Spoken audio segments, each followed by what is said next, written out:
Hello दोस्तों। आज हम बात करेंगे रेजिस्टेंस क्या होता है और रजिस्टर क्या होता है। इसकी हमें ज़रूरत क्यों पड़ती है और कहाँ पड़ती है। ये सर्किट में होने से क्या फ़ायदा है और नहीं होने से क्या फ़ायदा है। ठीक है। और ये इम्पोर्टेंट क्वेश्चन है इंटरव्यू के पॉइंट ऑफ व्यू से और हर एक इलेक्ट्रिकल इंजीनियर या आईटीआई वाले को सबको पता होना चाहिए रेजिस्टेंस क्या होता है। ओके।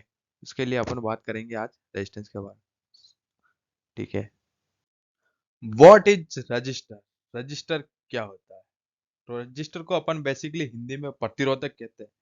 प्रतिरोधक बेसिकली एक कंपोनेंट होता है। इसका यूज अपन पीसीबी के अंदर करते हैं।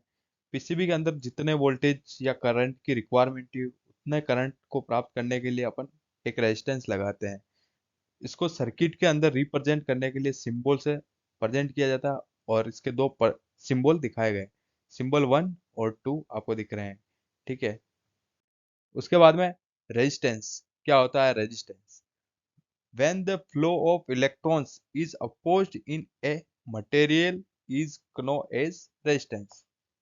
इसका मीनिंग ये हुआ कि जब किसी कोई वायर है, वायर के अंदर मैंने कोई करंट फ्लो किया या आपने कोई करंट फ्लो किया है, तो उसके अंदर करंट फ्लो करने से क्या है कि उसके अंदर बीच में मान लो उस वायर का कुछ ना कुछ तो रेजिस्टेंस होगा। रेजिस्टेंस होने से क्या है कि जितना करंट आपने फ्लो किया उतना करंट मिलेगा नहीं आपको सेकेंडरी साइड में, सेकेंडरी साइड या ए पॉइंट से बी पॉइंट की तरफ। ठीक है। तो उस वायर के अंदर जो करंट अपोज हुई है उसका जो ड्रॉप हुआ है वो रेजिस्टेंस के कारण होता है। और रेजिस्टेंस को अपन रिप्रेजेंट आर से करते हैं और रेजिस्टेंस की यूनिट होती है ओम्स। और जैसे कि मैंने दिखा रखा है इसका formula R, R equals to V upon I. अब इस नीचे resistance R resistance, V voltage, I current. ठीक है। उसके बाद नेक्स्ट स्लाइड में अपन देखेंगे प्रॉपर्टीज ऑफ रेजिस्टेंस। क्या होती है रेजिस्टेंस की प्रॉपर्टी। मान लीजिए कि सर्किट के अंदर आपके कोई रेजिस्टेंस लगा रखा है, तो उसके अंदर कितना करंट फ्लो करना है कितना नहीं करना है वो उस पर डिपेंड करता है कि उसकी वैल्यू क्या है। तो उसके अंदर उसको अपन वैल्यू पता होने से पहले अपन उसकी प्रॉपर्टीज पता होनी चाहिए कि भाई मेरा रेजिस्टेंस है, उस रेजिस्टेंस की कौन सी प्रॉपर्टी है, किसके लिए क्या है, किसके लिए क्या है।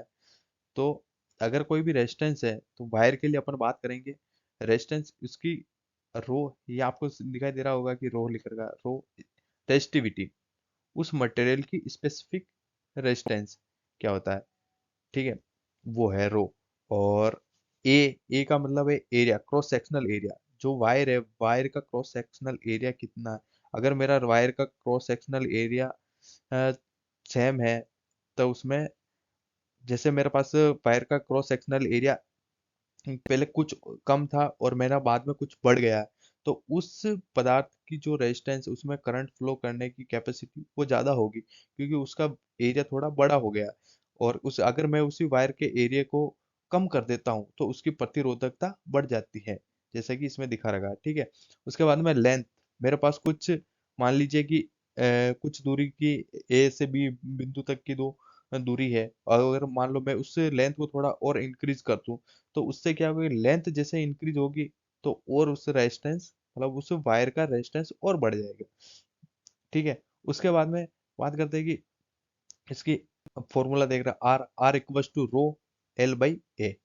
तो rho specific resistivity and L length और ए क्रॉस सेक्शनल एरिया। ठीक है। और रेजिस्टेंस की और भी प्रॉपर्टीज होती है। जब मेरा रेजिस्टेंस अगर उसको कोई भी मटेरियल है, मेटल को अगर मैं इसकी हीट करता हूँ तो उसकी रेजिस्टिविटी मतलब कि कम हो जाएगी। अगर मेरा उसका रेजिस्टेंस की वैल्यू है वो उसमें चेंजेस होगा। ठीक है। उसके बाद अपन आगे बात करेंगे टाइप्स ऑफ रेजिस्टेंस। कौन कौन से टाइप के रेजिस्टेंस होंगे, जैसे कि जितने डायग्राम्स के अंदर बता रखे हैं। अलग अलग टाइप्स के कार्बन रेजिस्टेंस होते हैं, कार्बन फिल्म हो गए, मेटल के हो गए, metal oxide, wire bound, thermistor and different types का रेजिस्टर्स दिखा रखा है इसमें। रियोस्टेट भी दिखा रखा है। ठीक है। ये अलग अलग टाइप्स के रेजिस्टेंस होते हैं। अगर आपको इस वीडियो के अंदर और भी कुछ चीज जानकारी चाहिए तो आप मुझे कमेंट कर सकते हैं, मैं उससे रिलेटेड आपको और वीडियो प्रोवाइड कर दूंगा। अगर आपको हमारी वीडियो पसंद आती है तो आप लाइक करें, शेयर करें, सब्सक्राइब करें। Thanks for watching. थैंक